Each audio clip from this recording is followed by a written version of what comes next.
Legend tells of a woodcutter who built a shack deep within the pine forest.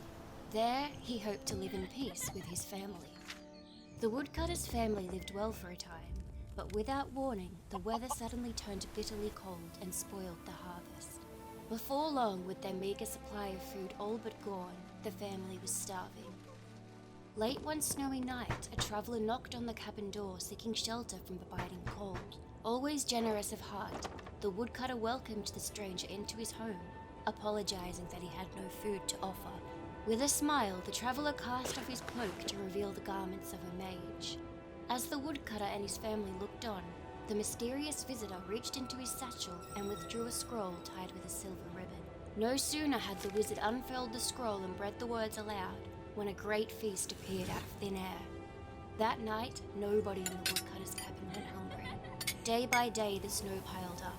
Every night, the mage produced another scroll from his bag and read the words, each time summoning a new feast. On the fifth night, the woodcutter's wife awoke her husband to confess her mistrust of their magical guest. Surely, she argued, there was some price to pay for all their magical feasts that everyone enjoyed night after night. The woodcutter would have none of it. After nearly dying from the lack of food, his family was eating well. The divines had sent them a gift, he explained, and it was foolish to question their wisdom. But the woodcutter's wife would not be persuaded. Every night she grew more fearful and more desperate.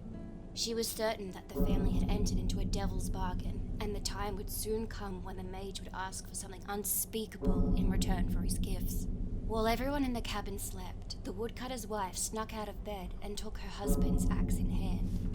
She crept into the traveller's room and with one swing, lopped off his head. Suddenly, the wizard's disembodied head awoke. His eyes opened wide, and when he beheld his maimed body, he let forth a terrible cry.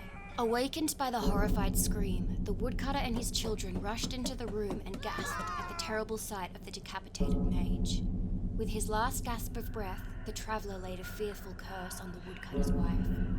After her mortal death, she was damned to rise once again and walk the woods alone, only to burn at the rising of the sun.